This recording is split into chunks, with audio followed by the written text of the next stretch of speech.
Bhaktirup Maharashtra news channel.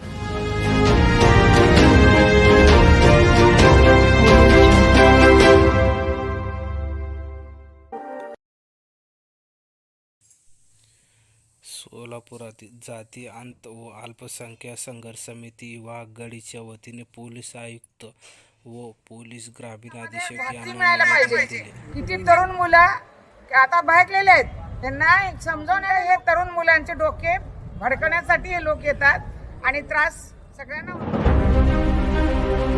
हे करणारे करून जातात, पण त्रास गरिबांना होतो आणि त्रास पोलीस खात्याला होतो। जनतेमध्ये खूप पोलीस कमी आहेत, तरी सुद्धा ते आपले संरक्षण करतात, आपल्याला सुखाने ठेवतात।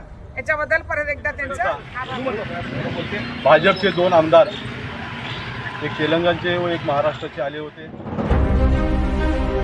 या ठिकाणी येऊन त्यांनी पूर्ण सोलापूर शहर व सोलापूर जिल्हा अशांतमय करून येताना सुद्धा 6 तारीख ते 21 तारीख कुठल्याही प्रकारचे गर्दीचे कार्यक्रम घ्यायचे नाही असं असताना सुद्धा या कार्यक्रमाला परमिशन दिलं, हे चुकीची गोष्ट आहे की अशा ठिकाणी कुठल्याही प्रकारचा अनुचित प्रकार घडू नये, जेणेकरून त्या ठिकाणी सर्व जाती धर्माचे कामगार वर्ग हा गुन्हा सुलतानिया मस्जिद, कन्ना चौक आणि त्या मधलामती परिसरामध्ये केले धिंगाणा, त्यासंबंधी काही लोकांना अटक केलेली आहेत आणि संबंधित दोन्ही आमदार माझी अशी विनंती आहे, असे भाषणं करणारी माणसं, अशी जाती तेढ निर्माण करणारी माणसं एमपीटी केली पाहिजे आणि यांना हातपार सोलापूर जिल्ह्यातून हातपार केली पाहिजे, अशी या ठिकाणी आपण आज निवेदनद्वारा मागणी केली आहे।